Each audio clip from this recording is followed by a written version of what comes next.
담임 목사님 사역 우리 교회에 오신 지 14년 차를 맞이해서 안식월로 8월 한 달 보내십니다.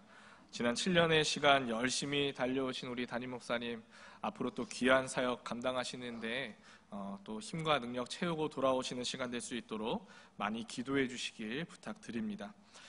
이번 한 달 또 제가 지도하는 우리 중고등부 친구들이 예배를 함께 드리기 때문에 공과 진행에 따라 여호수아 말씀을 제가 나누도록 하겠습니다.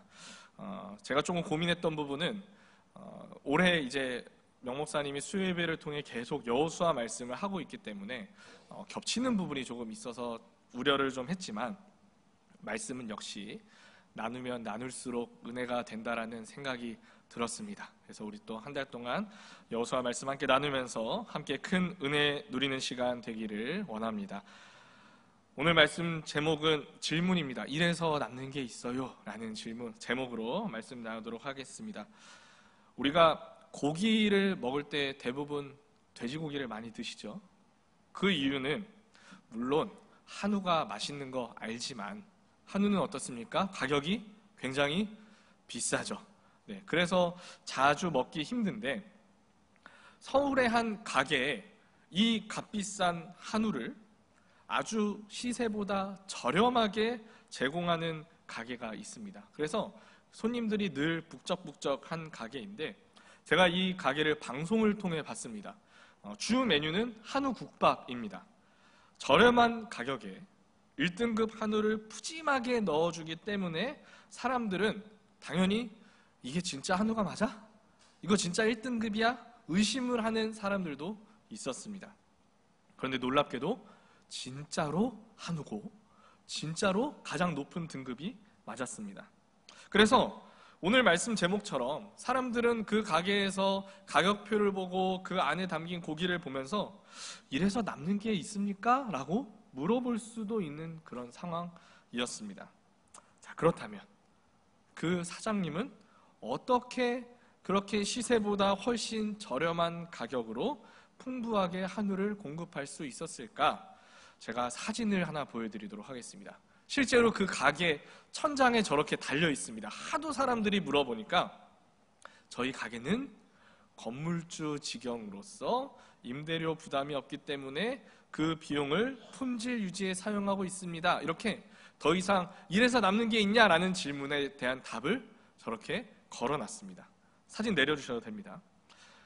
이 가게가 시세보다 저렴하게 한우를 공급할 수 있었던 이유는 창조주 밑에 있다는 건물주였기 때문에 이렇게 싸게 제공할 수 있었습니다. 자, 우리는 이처럼 다른 가게보다 몇 천 원 싼 가격에 고기 양을 조금 더 주는 가게만 봐도 저 가게는 어떻게 저렇게 장사를 할까 궁금해집니다.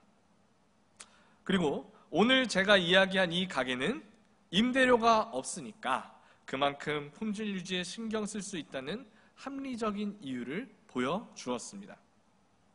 이처럼 건물주의 여유는 손님들에게 다른 가게보다 더 좋은 혜택을 제공할 수 있는 이유가 되었습니다. 그리고 오늘 말씀은 우리에게 건물주의 여유를 넘어서는 하나님의 여유, 그리고 건물주가 제공하는 이 혜택과는 비교조차 할 수 없는 하나님의 혜택을 우리에게 보여줍니다. 먼저 오늘 말씀에서 하나님께서는 여호수아에게 사명을 내려주십니다. 그에 앞서 모세 이야기를 잠깐 하자면, 모세는 자신의 죽음을 선고받는 그 순간에 딱 한 가지만을 하나님 앞에 이야기합니다. 그것은 자신의 지난날에 대한 보상이라던가 자신의 생을 조금이라도 연장시켜달라는 그런 요구가 아니었습니다. 이제껏 자신이 이끌어온 이스라엘 민족은 딱 보면 자신을 통해 하나님의 말씀을 듣고 하나님께서 하시는 놀라운 일을 봤음에도 불구하고 계속해서 하나님 앞에 반역을 일삼던 사람들이었습니다. 그런 이스라엘이 이제 자신이 이대로 죽음을 맞이해버리면 앞으로 들어갈 가나안에서 하나님의 백성으로 온전히 살지 못할 것은 뻔할 뻔짜였습니다. 그래서 모세는 하나님 앞에 자신의 삶에 대한 어떠한 보상이라던가 나도 가나안에 들어가게 해달라는 그런 요구를 하기보다 자신의 뒤를 이어서 이스라엘을 하나님 뜻대로 이끌어갈 올바른 지도자를 하나님 앞에 요구했습니다. 이와 같은 모세의 요구에 하나님께서는 이스라엘을 이끌 새로운 지도자 한 사람을 세우시는데, 그 사람이 바로 오늘 말씀에 등장하는 여호수아입니다. 모세는 하나님께서 그에게 주신 사명을 온전히 수행해낸 사람이었습니다. 출애굽기 3장 10절에 하나님께서는 모세에게 이런 사명을 주십니다. 이제 내가 너를 바로에게 보내어 너에게 내 백성 이스라엘 자손을 애굽에서 인도하여 내리라. 하나님께서는 모세를 떨기나무 가운데서 부르시며 그가 앞으로 살아갈 모습이 무엇인지 제시를 하십니다. 모세는 바로에게 가서 이스라엘을 애굽으로부터 벗어나게 할 그 사명을 감당해야 했습니다. 물론 처음에 모세는 하나님의 명령을 거절합니다. 하지만 이내 마음을 돌이켜서 하나님 말씀에 순종해서 바로에게 나아갔고 이스라엘을 애굽으로부터 탈출시켰습니다. 뿐만 아니라 이후에도 애굽으로부터 인도해낸 이 이스라엘을 가나안 목전까지 하나님의 명령을 온전히 따라서 인도해낸 사람이었습니다. 이제 그 모세가 죽고 새롭게 세워진 여호수아, 그에게 하나님께서는 이제껏 모세에게 주셨던 그 사명을 뒤이어서 이어나갈 사명을 부어주십니다. 우리 2절 말씀 같이 한번 읽겠습니다. 시작. 내 종 모세가 죽었으니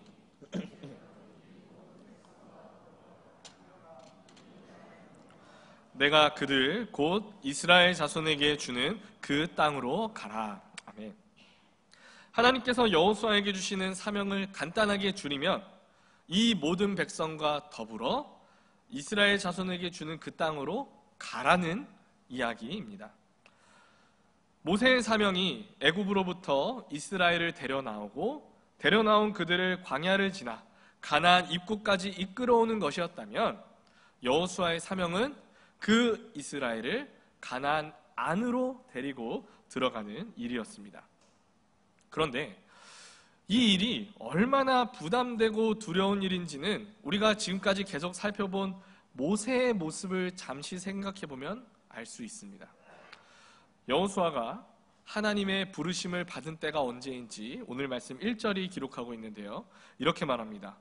여호와의 종 모세가 죽은 후에 여호와께서 모세의 수종자 눈의 아들 여호수아에게 말씀하여 이르시되.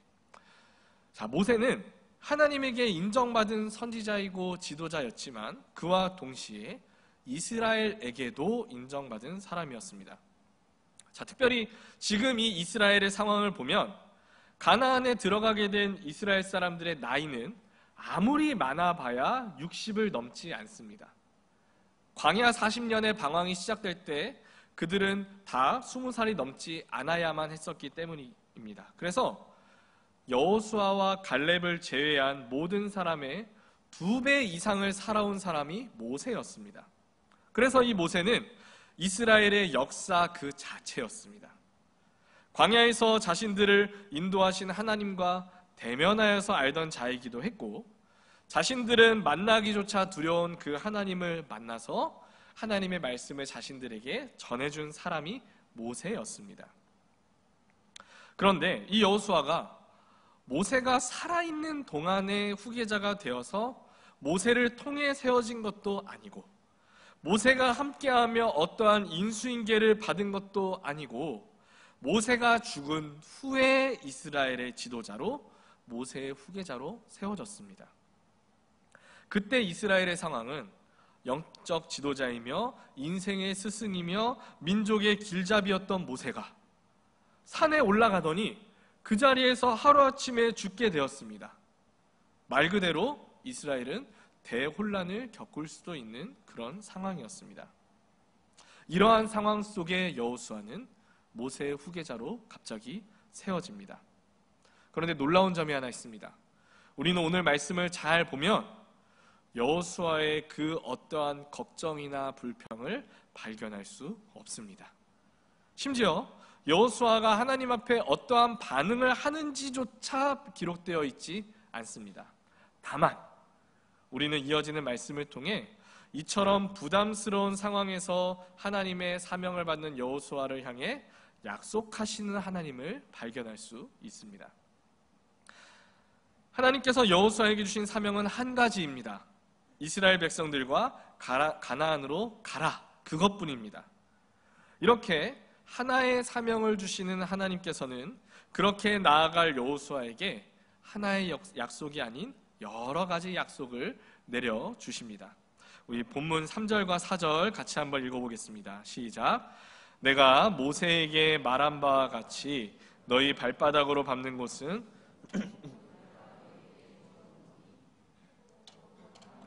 이 레바논에서부터 큰 강 곧 유브라데 강까지 해쪽 속의 온 땅과 또 해지는 쪽 대해까지 너희의 영토가 되리라. 아멘. 하나님께서는 이미 이 땅에 대한 약속을 모세를 통해 하셨습니다. 사실은 그 이전에 아브라함 때에도 이미 다 하셨던 약속인데 이 약속을 여호수아를 통해 다시 한번 확인시켜 주십니다. 그 약속은 바로 땅에 대한 약속입니다. 3절과 4절 말씀을 더 직접적으로 요약을 하면 내가 너희에게 주었노니 너희의 영토가 되리라 입니다. 지금 이스라엘이 들어가는 땅 사실은 어떻습니까? 아직 이스라엘이 점령하지 않았습니다. 들어가지도 않았습니다. 40년 전 여호수아와 갈렙이 정탐할 때와 같이 여전히 그 땅에는 그 땅에 사는 사람들이 있고 여전히 그 땅의 성읍은 견고하고 여전히 그 땅의 사람들은 이스라엘 사람들보다 훨씬 더 큰 사람들이고 강한 사람들입니다. 물론 지금까지 이스라엘은 요단 동편의 땅을 점령하면서 수많은 전쟁을 치러왔기 때문에 40년 전에 있었던 자신들의 조상들보다는 분명히 전쟁에 능하고 강해져 있기는 합니다. 그러나 여전히 가나안에 있는 사람들은 이스라엘보다 크고 강한 존재이고 상황이 어떻습니까? 그렇게 크고 강한 자들은 높은 성벽 안에 있습니다. 이스라엘은 성벽 밖에서 그 성벽 안으로 들어가야 하는 상황입니다. 이처럼 인간적인 상황으로는 이스라엘에게 너무나 커다란 숙제처럼 남아있는 가나안 정복이지만 하나님께서는 내가 앞으로 그 땅을 줄게 라고 약속하시는 것이 아니라 3절 말미에 주었다라고 말씀하십니다. 이미 주었다고 약속하십니다. 그리고 구체적으로 4절 말씀을 통해 그들이 어디까지 점령할지도 말씀하십니다. 레바논에서 유브라데 강까지 해쪽 속의 온 땅과 해지는 쪽 대해까지 이스라엘의 영토가 되리라. 구체적으로 땅을 말씀하시는데 이 내용을 보면요, 가나안의 가장 남쪽부터 가장 북쪽까지이고 가장 동쪽부터 가장 서쪽까지를 의미합니다. 또 성경에 이 가나안의 영역을 이야기하는 여러 표현이 있는데 오늘 말씀에 있는 이 표현이 그 표현 중에 가장 넓은 영토를 포함하고 있습니다. 사실 하나님을 온전히 따르는 자들에게 하나님의 약속은 이만큼만 주어져도 더 바랄 것이 없습니다. 이미 주었다고 선포도 하셨고 그 땅이 구체적으로 어디부터 어디까지인지도 제시하셨으니 그 땅을 차지하기까지 당연히 이끄시리라는 믿음 또한 가질 수 있습니다. 우리도 어떻습니까?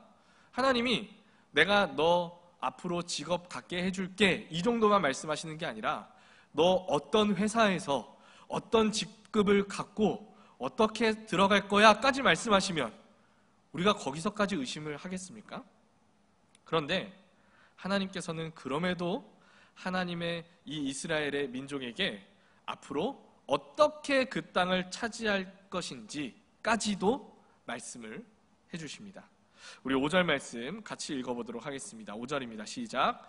내 평생에 너를 능히 대적할 자가 없으리니 내가 모세와 함께 있었던 것 같이 너와 함께 있을 것임이니라. 내가 너를 떠나지 아니하며 버리지 아니하리니. 아멘.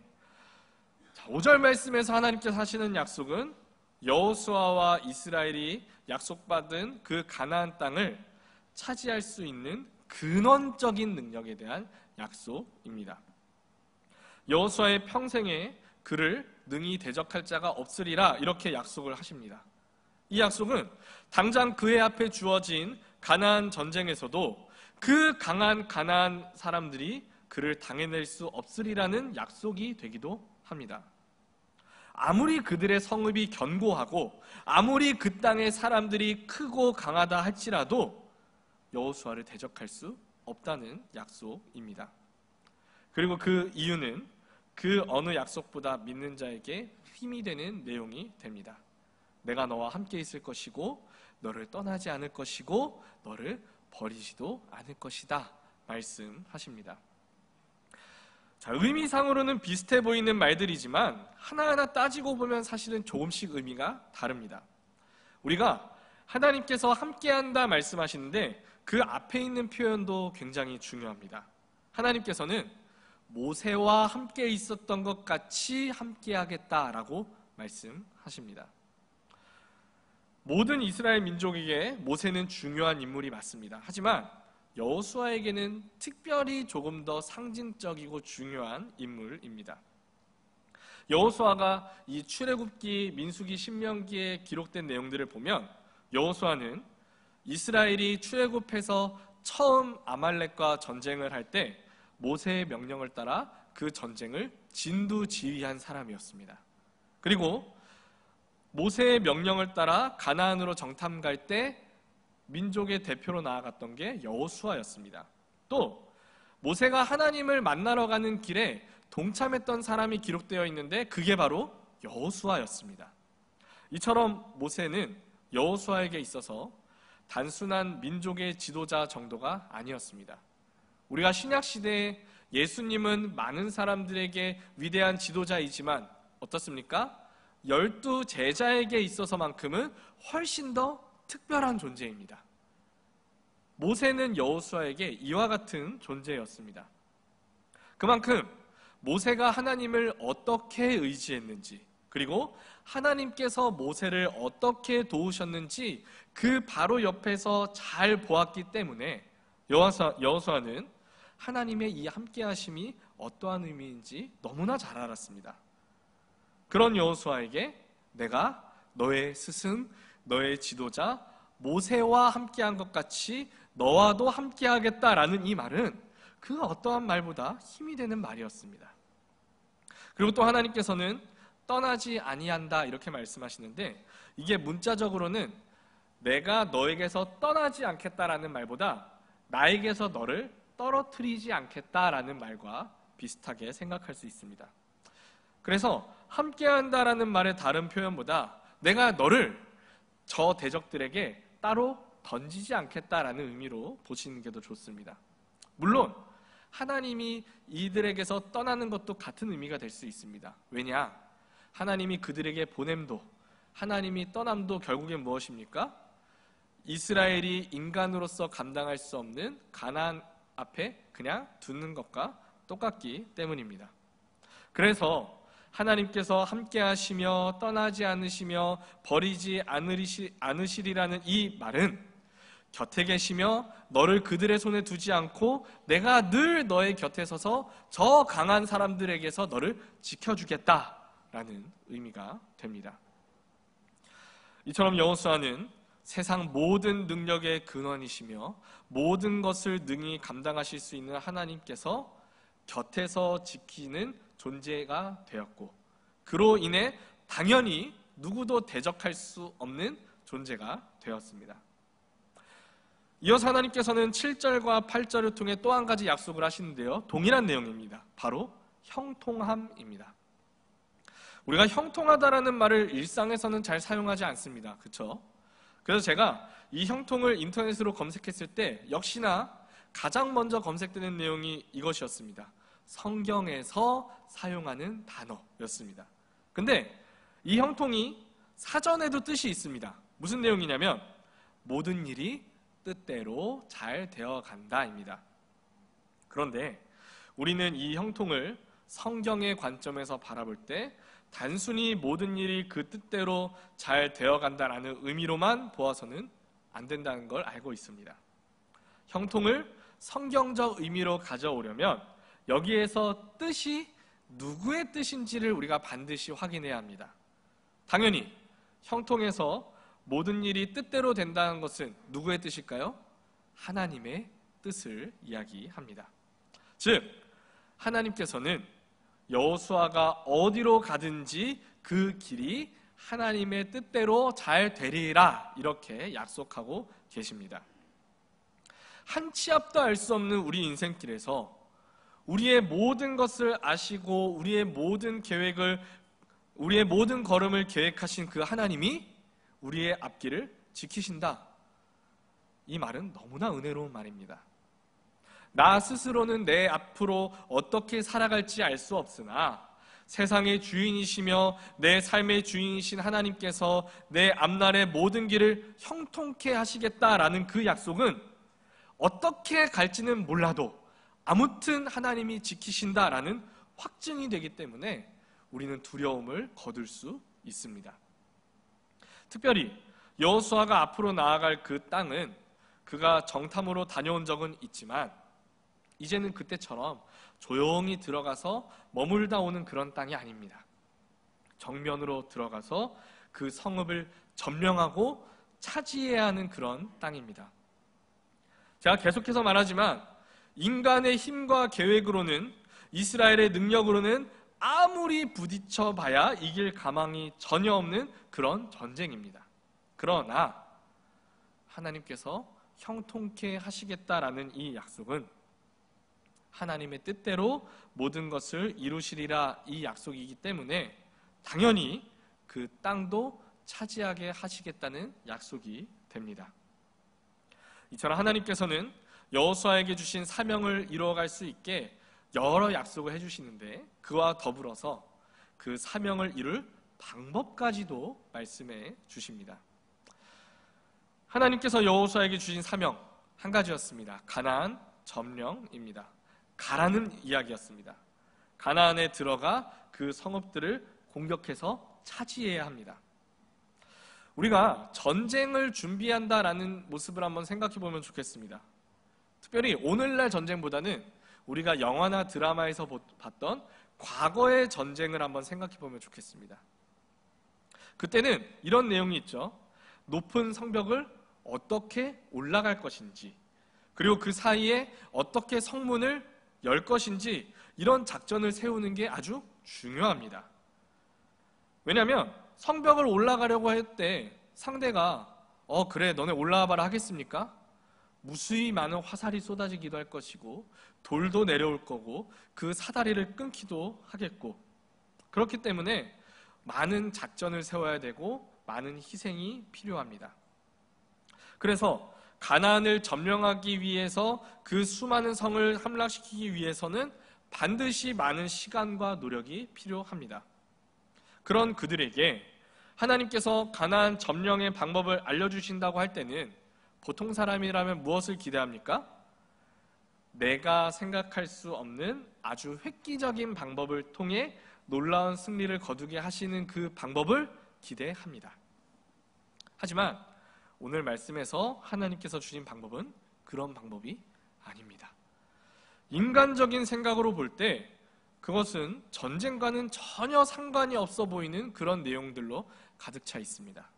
우리 7절과 8절 같이 한번 읽어보겠습니다. 시작. 오직 강하고 극히 담대하여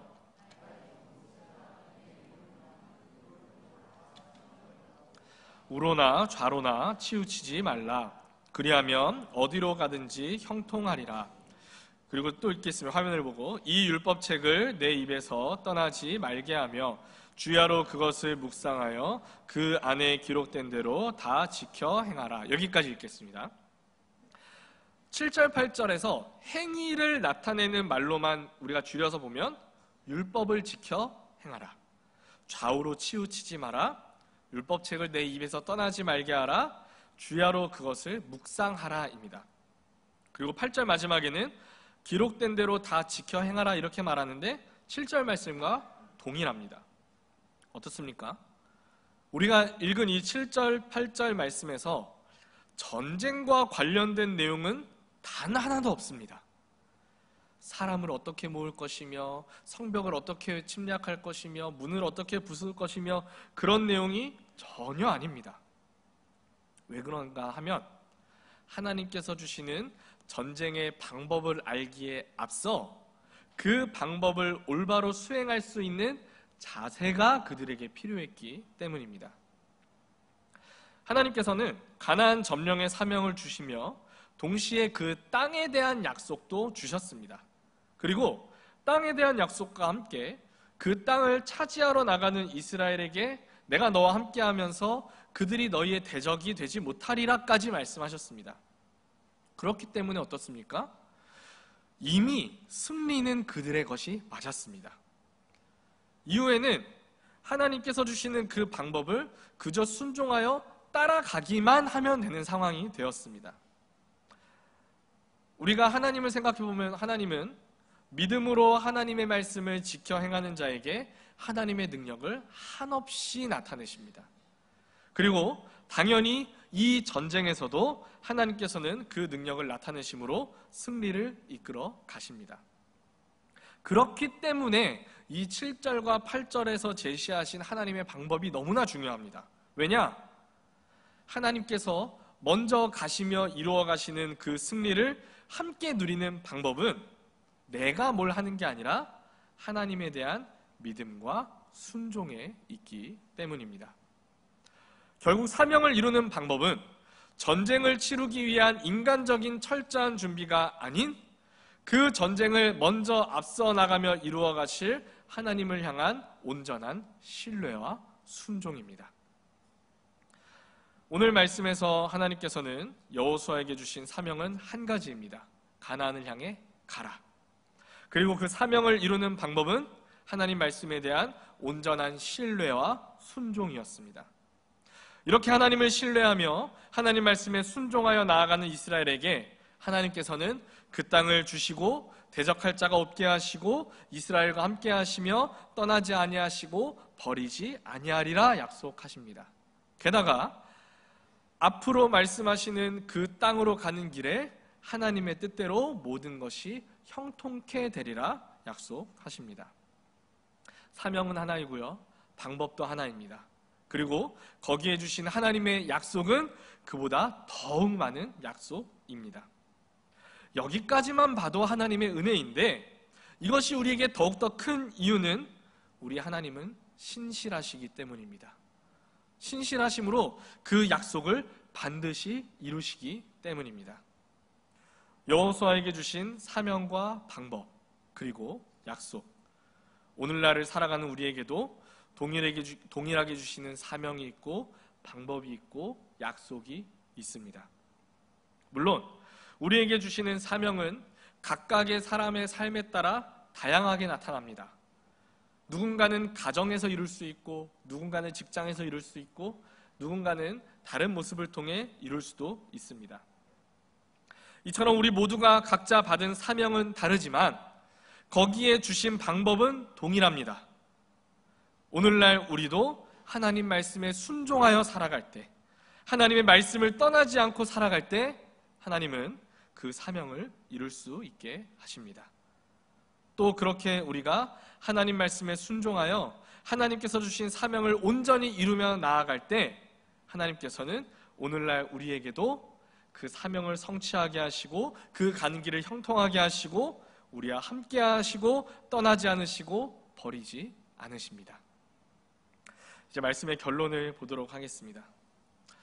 사실 이 오늘 결론의 문구를 제가 말씀의 제목으로 쓰고 싶었습니다. 근데 이게 주보에다가 쓰기에는 조금 그래서, 근데 이 표현을 써야 오늘 말씀이 더 와닿습니다. 사람이 받는 돈에 비해서 너무 많은 혜택을 주는 사장님을 보면 오늘 말씀 제목처럼 이러면 남는 게 있어요? 라고 물어볼 수는 있습니다. 근데 터무니없이 많은 혜택을 주면 사람들이 속으로 뭐라고 할까요? 야, 여기 사장님 미쳤나 봐. 이렇게 생각할 수 있지 않겠습니까? 제가 오늘 말씀 시작에 저렴한 값에 한우를 듬뿍 넣어주는 한우국밥집 이야기를 했습니다. 그곳은 건물주가 운영하는 곳이기 때문에 자신에게 있는 그 여유를 손님들에게 제공한다, 이렇게 이야기를 했습니다.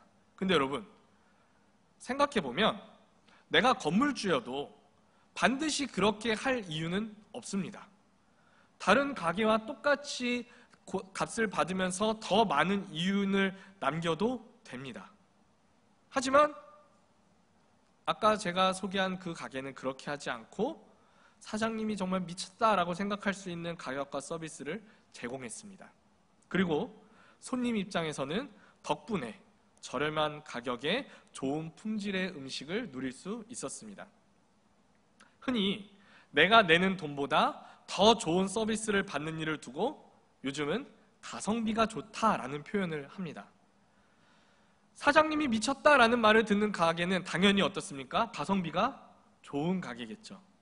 그런 의미에서 우리 신앙은 이 가성비 측면에서는 그 무엇과도 비교할 수 없는 영역이라고 우리가 말할 수 있습니다. 하나님께서 우리에게 요구하시는 것은 많은 것이 아닙니다. 하나님을 향한 믿음과 순종입니다. 그리고 그렇게만 하면 오늘 말씀에서 여호수아에게는 승리를 주시고 땅을 주시고 대적할 자가 없게 하시고 모든 것을 형통케 하시겠다 약속하셨습니다. 우리의 인생도 마찬가지입니다. 우리에게 주신 이 사명의 삶 가운데 그저 하나님을 신뢰하여 하나님 말씀에 순종하기만 하면 하나님께서는 우리의 삶을 형통으로 이끌어 가십니다.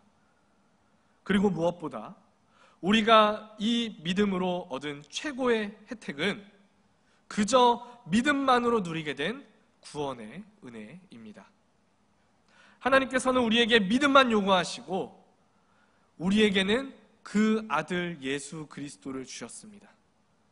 그리고 그 아들 예수 그리스도를 통해 우리에게 용서와 구원을 허락하셨습니다.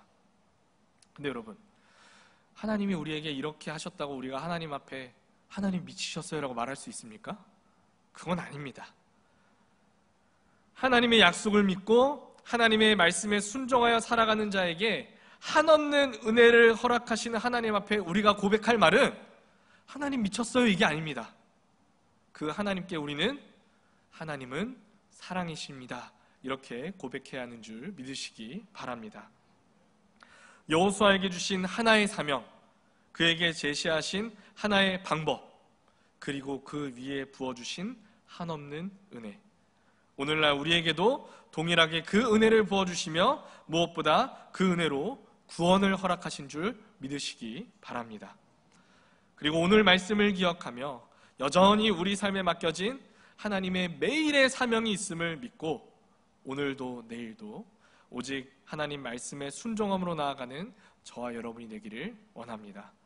그리하여서 그 순종 위에 임할 하나님의 넘치는 은혜의 약속을 매일같이 누리며 살아가는 사랑하는 우리 성도님들 되시기를 하나님 말씀 들어 축복드립니다. 기도하겠습니다. 여호수아를 세우시며 그에게 사명을 주시고 오직 말씀에 순종케 하신 하나님, 말씀에 순종한 여호수아에게 약속대로 함께 하시며 승리를 경험케 하신 하나님을 기억합니다. 그 하나님께서 오늘 우리의 하나님이 되시는 줄도 믿습니다. 우리에게 주신 사명이 있는 줄 믿사오니 우리도 그 사명을 오직 말씀에 순종함으로 이행하게 하여 주시옵소서. 그러한 우리 삶에 하나님께서 늘 함께 하시며 힘주시며 형통케 하시는 줄 믿습니다. 하나님을 믿음으로 오늘도 내일도 평생토록 강하고 담대함으로 나아가는 우리 모두가 되게 하여 주시옵소서. 무엇보다 우리의 작은 순종 위에 주신 가장 큰 은혜는 믿음 위에 주신 구원인 줄 믿습니다. 오늘도 우리를 구원하시기 위해 베푸신 하나님의 사랑, 예수님의 사랑을 기억하며 감사로 살아가는 우리 모두가 될 수 있도록 인도하여 주시옵소서. 감사드리오며 살아계신 우리 구주 예수 그리스도의 이름으로 기도 올려드리옵나이다. 아멘. 일어나셔서